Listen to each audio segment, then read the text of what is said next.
Buenas noches. Hoy no venimos solo a hablar de geopolítica. Nos preguntamos algo más profundo.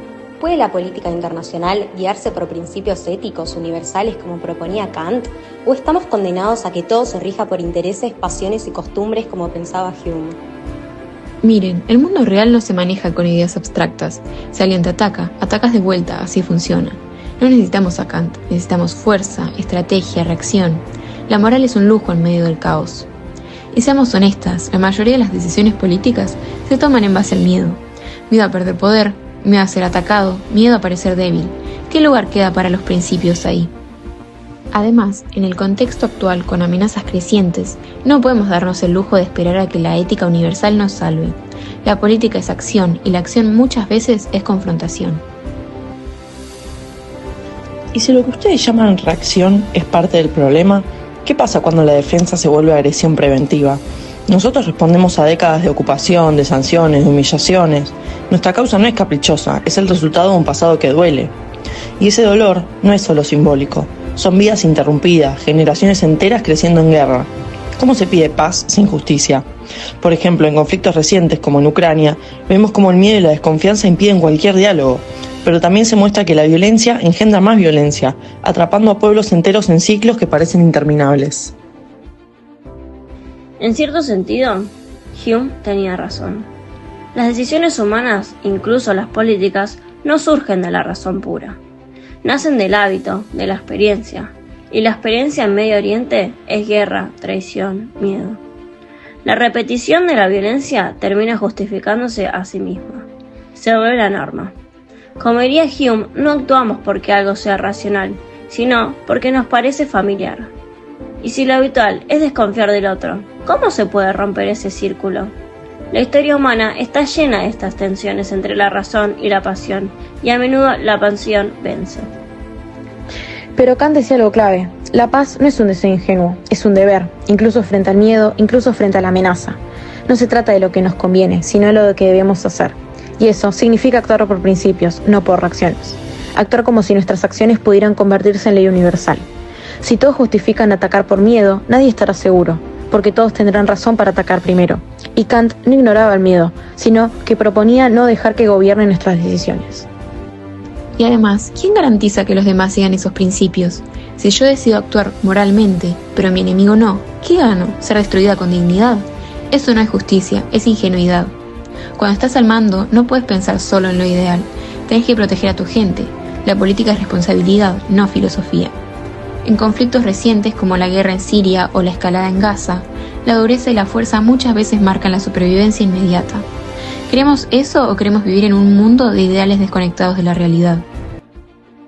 Pero Kant no decía que el deber moral era cómodo, justamente lo contrario. Lo ético es difícil porque muchas veces va contra lo que queremos o nos conviene, y eso es lo que lo vuelve valioso. La libertad para Kant no es hacer lo que quiero, sino seguir una ley que yo misma me doy. Por respeto a la humanidad, no por miedo al castigo. Esto implica sacrificios como renunciar a la revancha o la agresión, pero también implica esperanza porque es la base para construir paz verdadera. Y mientras tanto, en Gaza o en cualquier otro lugar ocupado, las vidas siguen igual, vigiladas, condicionadas, amenazadas. La pregunta es, ¿podemos pedirle a un pueblo sometido que actúe por deber cuando no ha sido tratado nunca como fin en sí mismo? El derecho internacional suena muy bien en discursos, pero en la práctica los más vulnerables son los que sufren. ¿No es justo entonces que su resistencia sea también una forma de reclamar dignidad? Ese es justamente el punto. Si esperamos a que todos respeten la dignidad humana para empezar a actuar moralmente, nunca vamos a empezar. Kant propone que cada uno se convierta en un legislador moral, que nuestra acción ética abra camino, aunque estemos rodeados de injusticia. La moral no es contagiosa, es decisión. Por eso Kant pensó en un orden internacional basado en leyes y en la cooperación racional, no en el dominio por la fuerza. Y al mismo tiempo nos enfrentamos a un sistema internacional desequilibrado. Hablamos de derecho internacional, pero muchos lo aplican según conveniencia. ¿Es posible pensar en un deber ético común cuando hay potencias que ignoran las reglas que le exigen a otros? ¿No es un doble estándar que erosiona la confianza global y alimenta la desconfianza? Exacto, se sanciona a unos, se justifica a otros. Las bombas con apoyo internacional también matan civiles. ¿Dónde queda ahí el universalismo moral de Kant? La justicia no puede ser selectiva, o dejará de ser justicia. La realidad es que la fuerza impone sus propios valores, siempre fue así, y la moral termina siendo lo que deciden los ganadores. El deber es un privilegio de los que no están amenazados.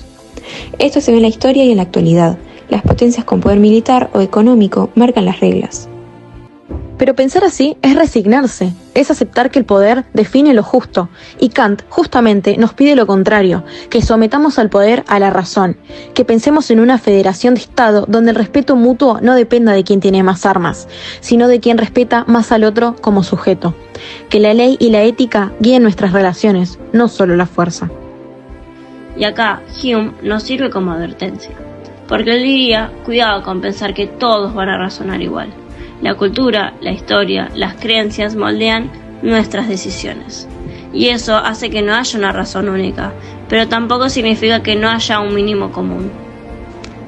Ese mínimo es lo que Kant llama dignidad, el valor moral del ser humano, que no depende de religión, idioma ni historia. ¿Puede ser eso el punto de partida? ¿Un suelo común desde donde repensar la paz?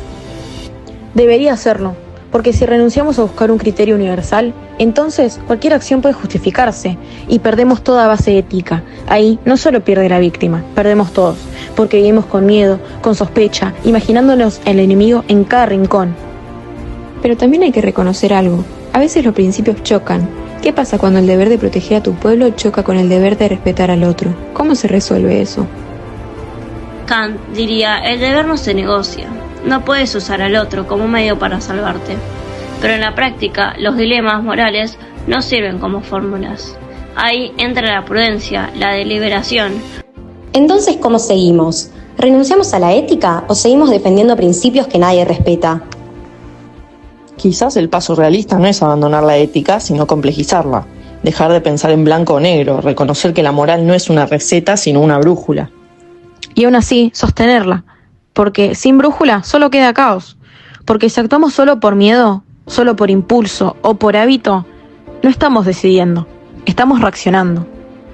Kant soñó con una paz basada en principios universales. Hume nos advirtió que la experiencia humana está atada a las pasiones y costumbres. El conflicto en Medio Oriente no es solo una guerra de territorios, es también una batalla entre lo que es y lo que debería ser. ¿Estamos listos para dejar la costumbre de la guerra y pensar con razón moral? ¿O vamos a seguir justificando lo injustificable, en nombre del miedo? El desafío no es del siglo XVIII, es de ahora y es nuestro.